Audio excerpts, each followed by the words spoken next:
Yeah, I'm Skip Slusher, and this is Bugsy. And we thought we'd talk a little bit about how people irritate their horses, because irritation is the first step in this downward spiral that can lead to real problems. So it's good not to start that journey. Keep from irritating your horse, and you'll prevent a lot of things. So two things that people do that irritates their horse is they don't give them a release. You just give them an ask, you hold it, and you wait, and they give a try and maybe another try, and they are not rewarded for any of that. So if I just pick him up and hold and pull, he's resisting me. He should have already given me his head.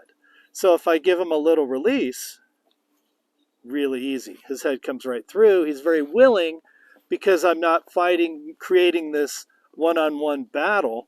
He gets a release for every little move.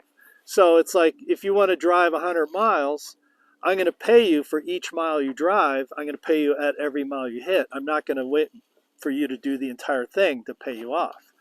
So there's a little light ask, release, release, ask, release, ask, release. And he's thinking this is like silly. Why are we doing this? But if I held,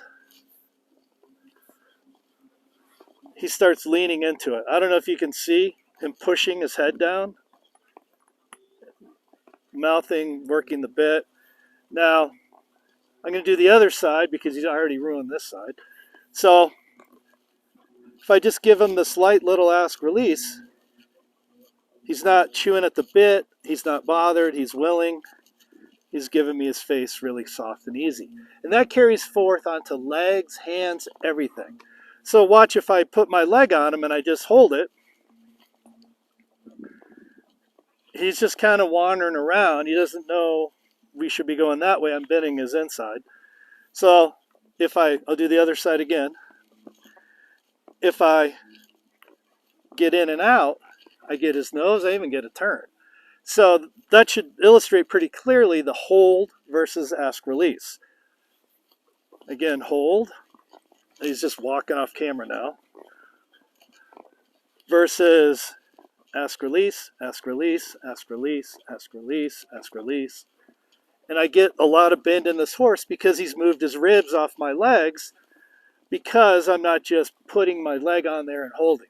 They resist that over and over and over and over. And as they begin to resist that, they're going to resist more and then more and more. And pretty soon you have this fight up here versus just little movements down here that prevent the big stuff from happening. So don't be an irritant. Make sure you ask release and don't just hold. And we're going to go through a couple more videos on things that irritate horses and how to prevent that. But again, the big picture is you don't irritate them at a low level. You won't build to a high level fight and issue and all those things that come with it. All that big fun.